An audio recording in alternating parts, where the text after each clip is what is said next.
take them and fill them and just keep pushing them down that way. This is my life right here. This is what I do for a living. I love it out here. For over 2 decades, from checking pop lines and machines to deep frying food, this trailer is Richard Green's office. We depend on the money that we make out here after overhead and everything else to pay the bills like any other job. Rich works for the company that owns Fisk Fries. He lives in Jackson but travels the country with them for his job as manager. We go all over Michigan, Ohio, South Carolina, and Florida. We have bunk houses that we stay in, keeping them close to their work site so they can be up and at it early. Rich says Ingham County is one of the bigger fairs for business. Elephant ears and deep fried Oreos and drinks. The same is true for Marie Bailey, who owns a few stands from the west side of Michigan. I always get excited in the spring to get out here.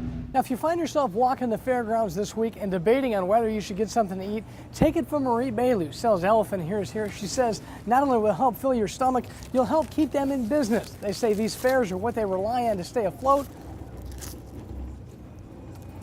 And they make a pretty good elephant ear. Sales have kept Marie in business 33 years. As for Rich Green, he makes enough to live off of in just 4 months of work. I'm out here for 23 years. It's got to be doing me right. And Rich sees no signs of stopping. Take it to the next spot, set it all back up, and away we go again. Get you another medium there. Next stop for Rich, working a lemonade stand in Coldwater. In Ingham County, Nick Perot, 6 News.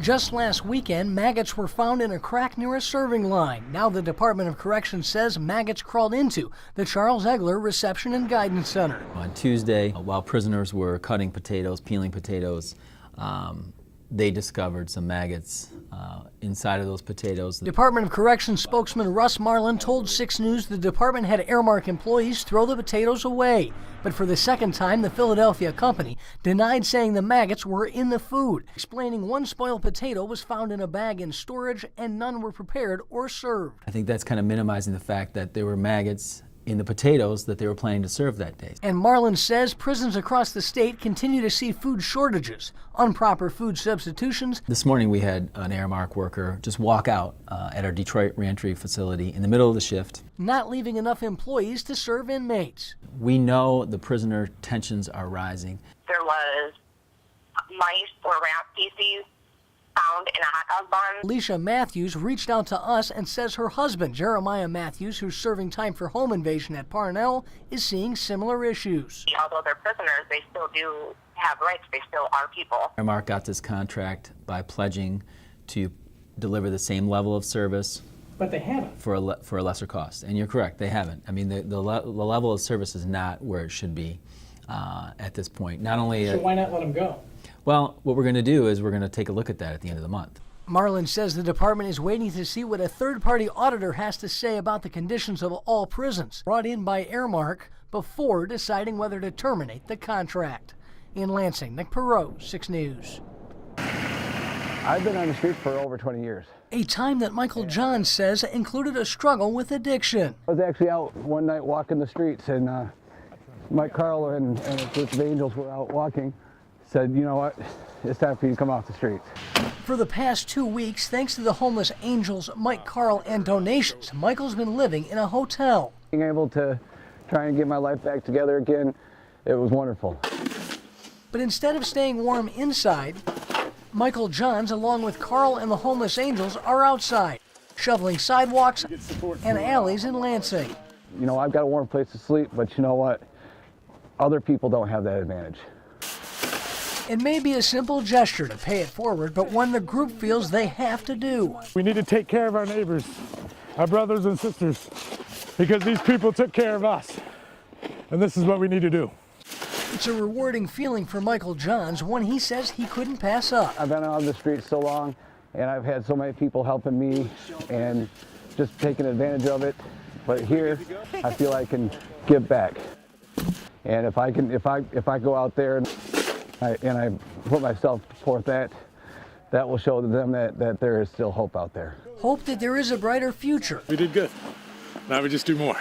You just might have to dig down deep to see it. In Lansing, Nick Perot, 6 News.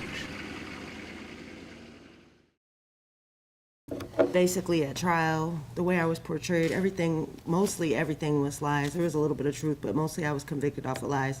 Camilla Gamet was still trying to make her case, even after a jury convicted her in March of first-degree murder for stabbing her boyfriend, Marcel Hill, in the spring of 2012. Gamet claims it was self-defense. I also remember the cries of help that he screamed as you plunged that knife in and out of his body. But as family members read a letter to Gamet, she could be seen rolling her eyes and even laughing. And you're going to shut your mouth or I'm going to have some duct tape put on it. Well, he attacked All right, we'll wait here for a moment so we can get her quiet.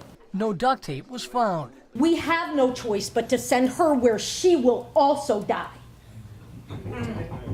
I can't believe she stands before you doing this morning. Please.